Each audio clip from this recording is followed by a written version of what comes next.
Here's a little video of what I got going on in here.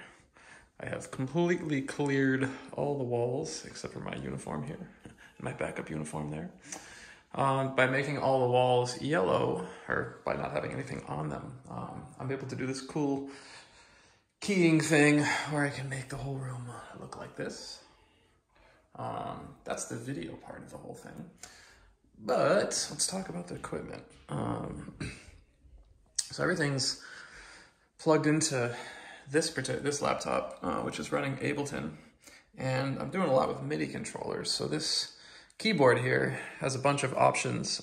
It works as a MIDI controller, and when I put it in this map select 3, so I go to this user mode, these buttons actually interact with this software program called Mobius, which I've been using to loop for a long time. So if I press like, 1 is for drums, 2 is for vocals, bass, that kind of thing. There's that. And this foot controller down here has replaced my Lego thing. And so if I step on like number 1, it will start the drums recording, or this is to undo, redo. This will actually mute my vocal mic because sometimes it picks up the acoustic sound of the guitar. This number 4 will take the channel that I'm on and start slowly fading it out, or if I hold it down for a while, it'll do that to all the channels.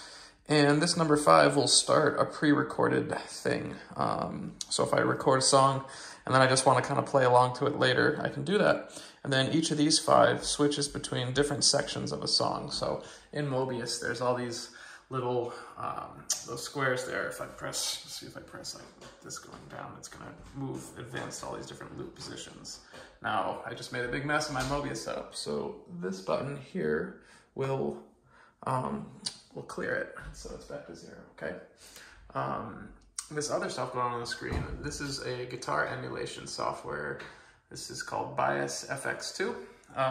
So I actually plug my guitar just directly into this Focusrite, 2x audio interface. So I've got my studio mic and this one instrument cable, which is run to over here, where I can plug into either my guitar, my electric guitars, one of my electric guitars I have up here, one of my acoustic guitars, or this bass. And then I've got this foot controller over here, which is actually a real multi-effects foot controller. It can do real sounds, but I'm actually only using it as a MIDI controller. So I've got this run into this, piggybacked in, and goes all the way into the back of this. See those red cables back there? Into the back of the Focusrite. And so basically I'm using this to control Mobius for the most part. I'm using this to turn pedals on and off. So like you see, this one I know is my Tube Screamer.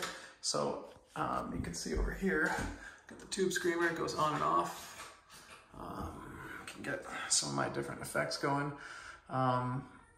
I've got like a Fender amp and a Dumble amp going on here. So I've got a bunch of stuff. I've got a Phase 90, like really cool Mutron emulation, some gain staging, some delays. This tape delay is awesome. If I click on that, you'll kind of see the Echoplex stuff. I can click on each of these and tweak the knobs. Now I'm going into a splitter. I'm doing like a Fender Twin and a Dumble Clean sound, which are both great. And then I go into a reverb, and then some compression if I go further to the right here. I think I'm also doing a noise gate and a compressor.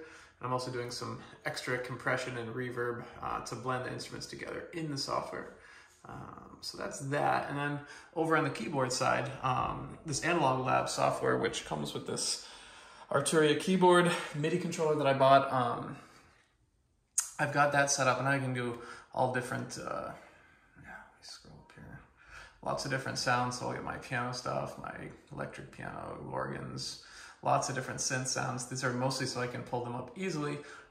This is in like a sort of live gigging mode, but if I take this out and close this is more the native interface for the software. So this thing is just like a big emulation of a bunch of classic synthesizers. So I put that down here where I can easily grab that, and got this mouse kind of controlling that. And then this mouse controls this computer. So this computer is the one I use for recording and webcasting and all that. And I've got this new trick now where if I turn this off, you'll see this is like normal. But I've got this chroma key here, and so it says everything that's yellowish do a different cool background. So I'm actually switching these live in the middle of like when I'm recording. So yeah, I got that going. Let's set this back to the original one. So this mouse is controlling that, and I get confused about which mouse is which mouse a lot. But anyways, and you see this countdown going. This is for this little Halloween thing I'm doing, but I can easily turn that on and off, or I can make this count up. I'm gonna count up to 45:33, spoiler alert. I'm not gonna release this video until that video comes out, but that's kind of how I'm doing that. And then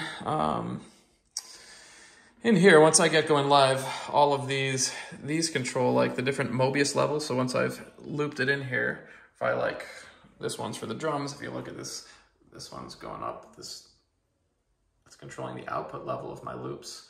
And then these are like the monitoring levels. So when I'm playing it live, this is the level, and then when I'm after looped, this is the level. So, and then I've got like the overall Mobius output here. This is a special one that I'm using to do like keyboard sounds, volume swell stuff. And then this is the overall level for the monitoring. So if things get out of hand, I can just cut that.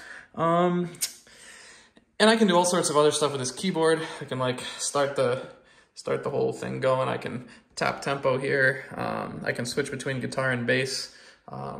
When I plug a different instrument in, that'll cause it to go to a different channel here and use different plugins. The bass is also using this, but I'm doing like a Eden World Traveler kind of setup.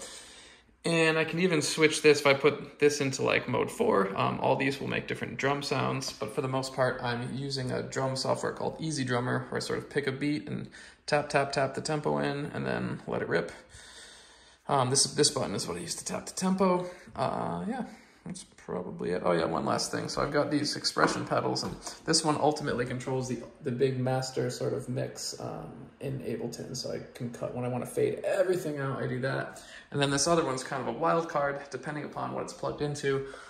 Like if I got the wah pedal going, you can see when I move my foot like this, it actually will make the wah pedal rock, which is pretty cool. Whoops, moved its position, didn't mean to do that. Okay, yep, let's turn this off via here. There you go. Lastly, I got this mic. I got a new mic stand coming that's gonna clip to my desk soon. Should be a little better. Got some headphones over here. Beverage. Yeah, that's pretty much it. Pretty different from the basement setup I had with the Legos and stuff, but I always gotta have some artwork from the kids. Here's my style icon right there from my daughter, Fiona. Lots of good inspiration in here. Okay, bye for now.